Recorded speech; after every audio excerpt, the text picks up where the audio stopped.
Hey guys, Kristen Smith here, and this is my episode 8 review of The Punisher entitled Cold Steel.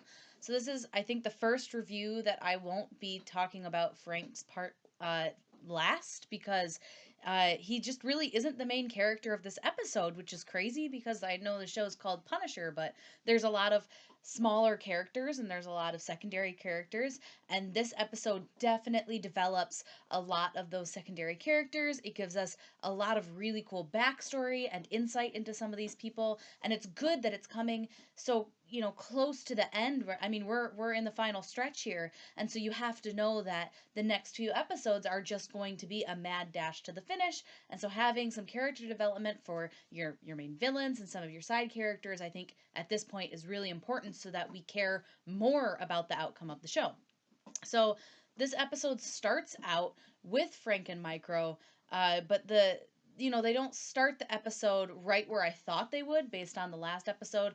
I thought perhaps that they would have started it out, showing how they escaped the mansion area, but they don't. They start it out, and I'm not super disappointed about it. I think that the episode started out well. I think that the pacing was really good. I don't think that it would have improved by starting out where I pictured it. But it's more of just I was surprised, so that's good.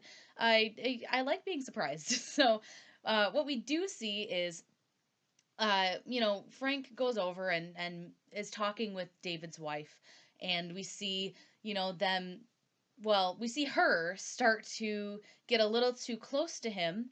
And some of it is just because she's lonely and she's sharing with him a lot of the same grief. And so she sees a lot of that within her that's in him. But they get a little too close, and she ends up kissing him, and he turns her down.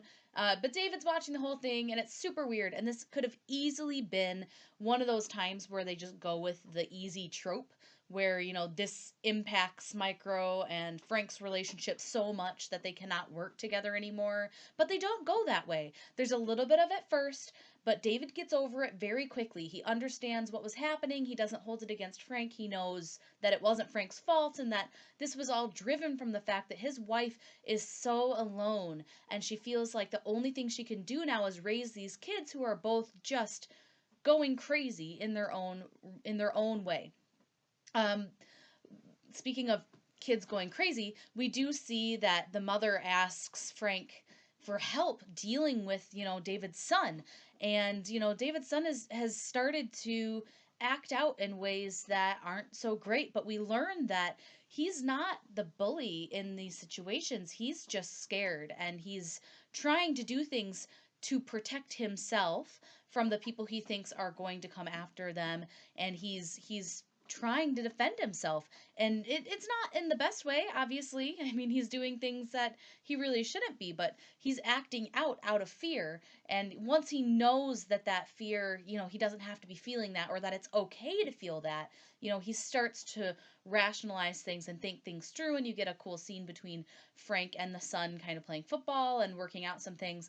And then David shows up because, life can't be easy. And it would be pretty much the end of a lot of things if they found out that David was alive. But, you know, they they work it out. Frank tells him to go away. He goes away. It's all well and good. No real issues. I really love this because they give depth to David without actually having David do much. I mean, he gets drunk and says some weird things that are really funny, and you get some more of that camaraderie between Frank and David building. But you also get a lot of development within his family and how that is impacting him.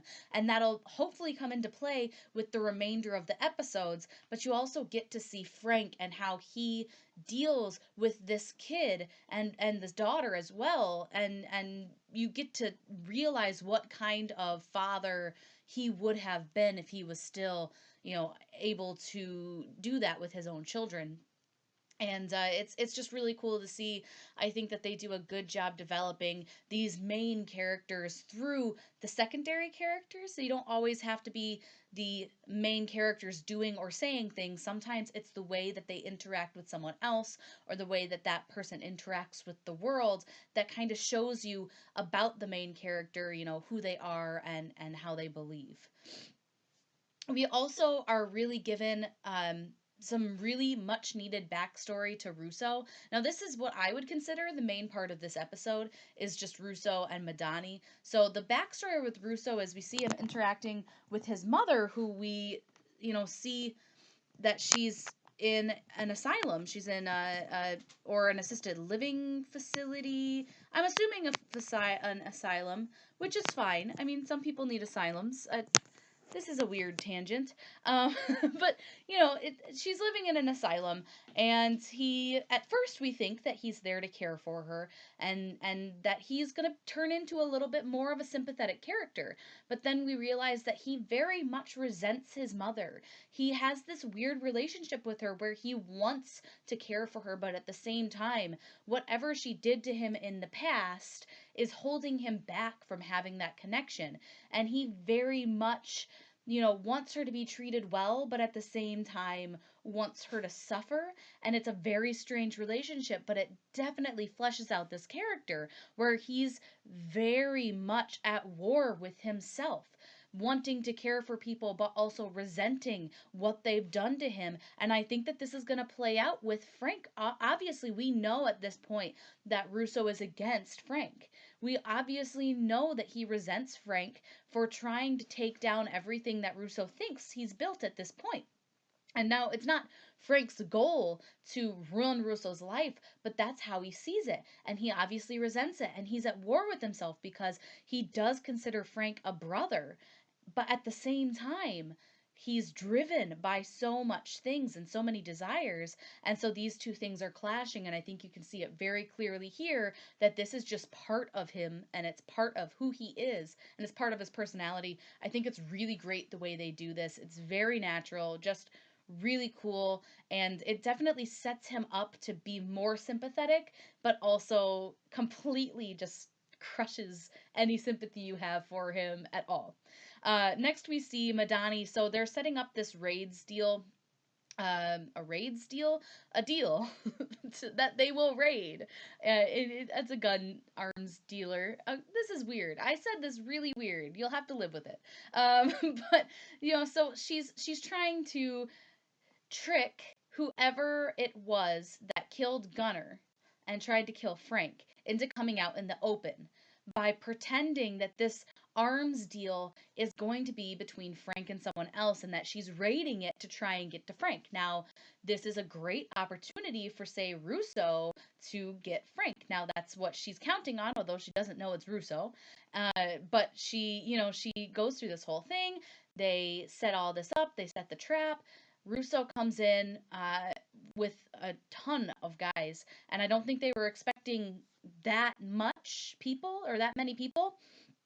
But that this is all because Madani suspects that they're still bugged, and I think that it's really intelligent of her to assume that stuff is like this is still going on, and it's very realistic that they wouldn't have just planted the one, that there'd be another. And so I think that they do a good job with this.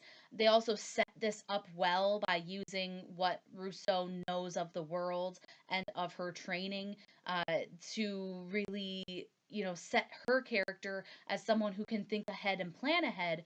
But then her plans don't always work. We've seen it twice now, where she does everything by the book. She does everything to the best of her and her team's ability, and it fails both times spectacularly.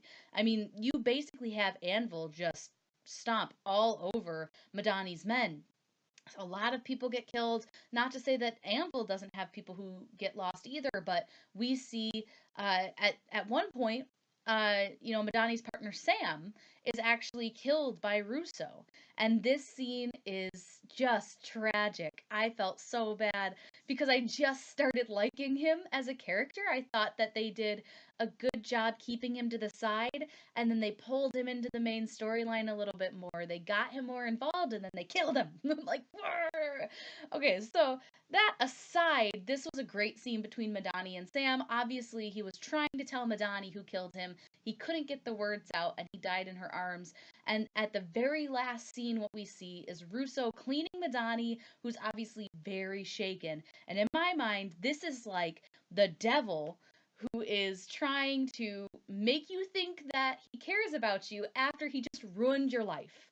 and you don't know that he is the one who ruined your life, but he'll sure make you think that he's helping you.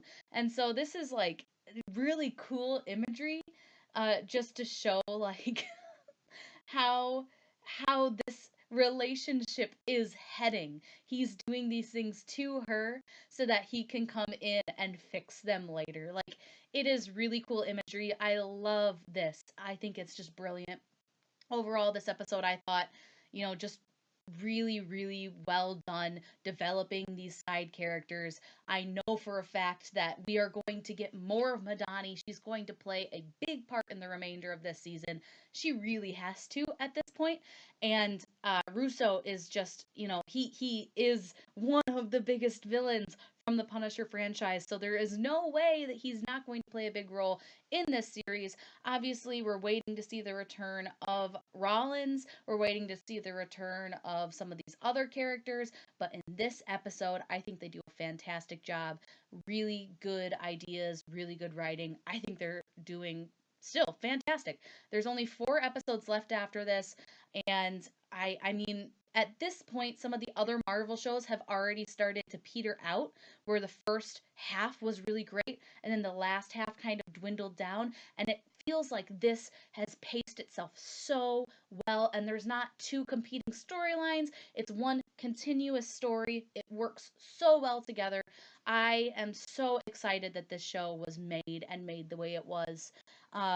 Overall, I mean, I'm just thoroughly, thoroughly impressed.